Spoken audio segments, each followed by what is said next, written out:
नमस्ते सबैजनालाई Nepal take ट्रेन्डको YouTube च्यानलमा स्वागत गर्न चाहन्छु। Suryakund hydro electric company limited, जसले सर्वसाधारणका लागि यही माघ 18 गतेदेखि 21 गतेसम्म आइपिओ निष्कासन गरेको थियो, त्यसको रिजल्ट हुने डेट लगभग फिक्स भइसकेको छ।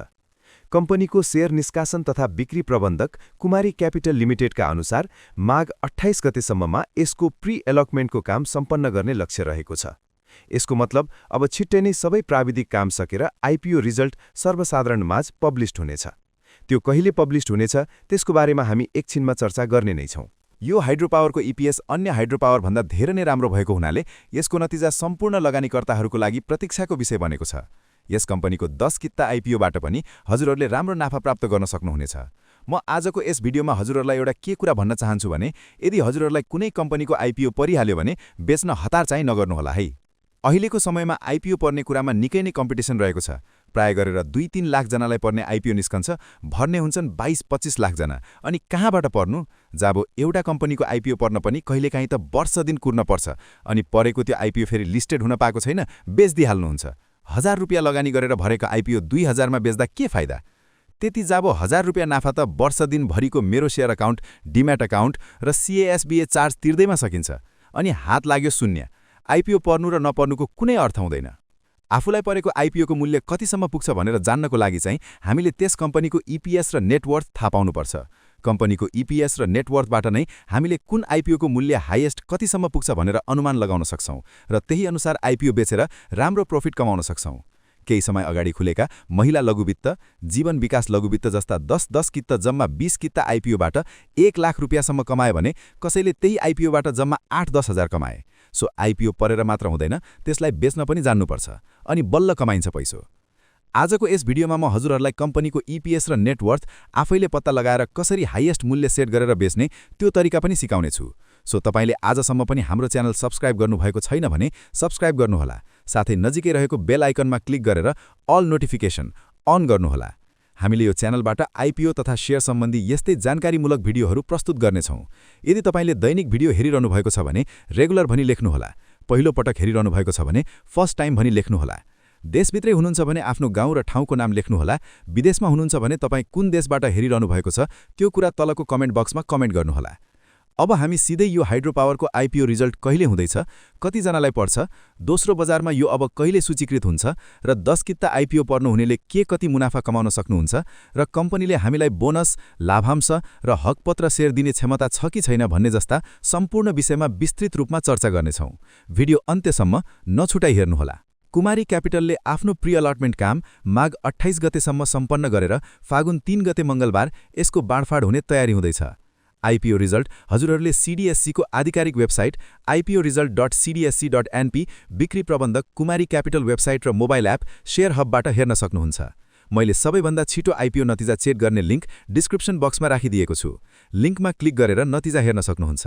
आइपिओ निष्कासनको अन्तिम दिन साँझ 5 बजेसम्ममा यस कम्पनीको आइपिओमा 25,53,000 भन्दा धेरै आवेदकबाट 2,60,52,234 किता शेयरको लागि आवेदन परेको थियो। यसरी कम्पनीले निष्कासन गरेको आइपिओमा माघभन्दा बढी आवेदन परेकोले धितोपत्र निष्कासन बाँडफाँड निर्देशिका अनुसार आइपिओ गोला प्रथाबाटै बाँडफाँड हुने भएको छ, जसअनुसार 57,243 जनाले 10 किताका दरले आइपिओ पाउनुहुनेछ। त्यही मध्येमा 4 जनाले थप 1-1 किता गरेर 11-11 किता आइपिओ प्राप्त गर्न सक्नुहुनेछ। सबैलाई अल द बेस्ट भन्न चाहन्छु। यो त थियो हजुरहरूलाई आइपिओ नतिजा सम्बन्धी सामान्य जानकारी। अब म हजुरहरूलाई यस भिडियोको मुख्य विषयवस्तुतिर लैजाँदैछु। यदि हामीलाई यस कम्पनीको 10 किता आइपिओ पर्यो भने हामीलाई कतिसम्म फाइदा हुन्छ, कम्पनीको वित्तीय अवस्था कस्तो छ र दोस्रो बजारमा सूचीकृत हुँदा यसको ओपनिङ रेन्ज कति हुन्छ भन्ने विषयमा चर्चा गरौँ। नेपाल स्टक एक्सचेन्जले कम्पनीको पहिलो कारोबारको लागि कम्पनीको नेटवर्थको 3 गुणासम्मको रेन्ज तोक्ने गरेको छ। यस कम्पनीले प्रकाशित गरेको विवरण पत्रलाई हेर्ने हो भने आर्थिक वर्ष 2082-83 अनुसार कम्पनीको प्रति शेयर नेटवर्थ 96 रुपियाँ 4 पैसा र इपिएस भने 5 रुपियाँ रहेको छ। यस हिसाबमा कम्पनीको पहिलो कारोबारको लागि 96 रुपियाँदेखि 289 रुपियाँसम्मको रेन्ज तोकिने सम्भावना छ। यदि उच्च मूल्यबाटै कारोबार सुरु भएमा कम्पनीको पहिलो कारोबार नै 289 भन्दा बढीको मूल्यबाट सुरु हुनेछ, अर्थात् यस कम्पनीको पहिलो दिनको कारोबार नै 289 रुपियाँबाट सुरु हुन सक्नेछ। नयाँ आइपिओ हो, 2-4 इन सर्किट लाइहाल्छ भनेपछि 3 देखि 500 रुपियाँसम्म पुग्ने सम्भावना छ। सो हजुरहरूले यस कम्पनीको आइपिओ पर्यो भने 1 किताको मूल्य 300 देखि 500 रुपियाँ पुगेको बेलामा बेच्न सक्नुहुनेछ। हजुरहरू आफैले कसरी कुनै पनि कम्पनीको EPS र नेटवर्थ थाहा पाउनुहुन्छ भनेर सम्पूर्ण जानकारी लिन चाहनुहुन्छ भने कमेन्ट बक्समा गएर सिबोन भनेर कमेन्ट गर्नुहोला। म अर्को पूरा डिटेल्स भिडियो बनाएर अपलोड गर्नेछु। सबै कुरा एकै भिडियोमा बताउँदा भिडियो लामो हुन सक्छ। अब कुरा गरौँ सेकेन्डरी मार्केटमा यसको मूल्य कतिसम्म पुग्न सक्छ भनेर। ओपनिङको हिसाबले यो कम्पनीको मूल्य निकै माथि जानुपर्ने हो, तर अहिले बजारमा आर्थिक मन्दीको प्रभाव छ, पैसा प्रवाह कम छ। जबसम्म पर्याप्त पुँजी आउँदैन, ठूलो उछाल आउन गाह्रो छ। त्यसैमाथि अहिलेको बजार न्युट्रलदेखि स्लाइटली बियरिश अवस्थामा छ। लामो समयदेखि नेप्से इन्डेक्स 2800 को स्तर काट्न सकेको छैन। त्यसैले छोटो अवधिमा यो कम्पनीको 10 किता आइपिओबाट 4000 देखि 5-6000 रुपियाँसम्म नाफा कमाउने सम्भावना देखिन्छ। तर यदि तपाईँ लामो अवधि 1-2 वर्ष वा बढी होल्ड गर्न सक्नुहुन्छ भने यस कम्पनीबाट राम्रो प्रफिट कमाउने सम्भावना अझ बढी छ। वास्तवमा कुनै पनि कम्पनीको आइपिओको मूल्य दोस्रो बजारमा यति नै पुग्छ भन्ने यकिन चाहिँ हुँदैन। बजारको माहौल, राजनीतिक प्रभाव र सरकारी नीति जस्ता कुराले प्रभाव पारिरहेको हुन्छ। तर पनि यस कम्पनीको अहिलेको आधारभूत पक्ष EPS र नेटवर्थ राम्रो भएको कारणले यसको मूल्य दोस्रो बजारमा 400-500 देखि 700-800 रुपियाँसम्म पुग्न सक्दछ। तसर्थ हजुरहरूले यस आइपिओलाई अल्पकालीन अर्थात् सर्ट टर्म लगानीको रूपमा हेर्नुहुन्छ भने पोजिटिभ सर्किट लागेसम्म होल्ड गर्न सक्नुहुन्छ र मूल्य घट्न थालेपछि बेचेर निस्कन सक्नुहुन्छ। तर यदि दीर्घकालीन अर्थात् लङ टर्म होल्ड गर्न सक्नुहुन्छ भने हजुरहरूले यसबाट राम्रो प्रफिट पनि कमाउन सक्नुहुन्छ। हाइड्रो पावर सम्पन्न भएर सञ्चालनमा आएपछि पक्कै पनि यस हाइड्रो पावरले बोनस दिने नै छ। अहिलेको अवस्थामा भने यस कम्पनीले हामीलाई लाभांश वितरण गर्न अलि गाह्रो नै देखिन्छ। आइपिओ निष्कासनको लागि गराएको रेटिङमा केयर रेटिङ नेपालले कम्पनीलाई केयर एनपी BB- इस्युअर रेटिङ प्रदान गरेको छ। यसले कम्पनीको दायित्व वहन गर्ने क्षमतामा मध्यम जोखिम रहेको सङ्केत गर्दछ। विगतको इतिहास हेर्ने हो भने आइपिओ बाँडफाँड भएको 10-15 दिनभित्र नेप्सेमा सूचीकृत हुने गरेको छ। अर्थात् अबको 15-20 दिनभित्र तपाईले यसलाई किनबेच गर्न सक्नुहुनेछ।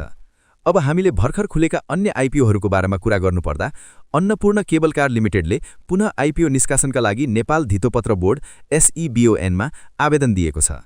कम्पनीले पहिले नै आइपिओ निष्कासनका लागि अनुमति मागेको थियो, तर कम्पनीको वित्तीय अवस्था कमजोर भएको कारणले अनुमति रद्द भएको थियो। फाइनली फेरि पनि कम्पनीले आफ्नो वित्तीय व्यवस्थालाई सुधार्दै र सर्वसाधारणका लागि शेयर सङ्ख्या बढाएर अहिले पुनः आइपिओ निष्कासनको अनुमति मागेको छ। यसले 100 रुपियाँ अङ्कित मूल्यका दरले 43 करोड 40 लाख रुपियाँ बराबरको 43,40,000 शेयर निष्कासन गर्न निवेदन दिएको छ।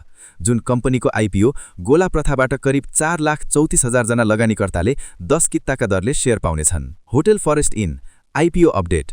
यसको निष्कासन मिति माघ 22 गतेदेखि माघ 26 गतेसम्म भर्न सकिनेछ।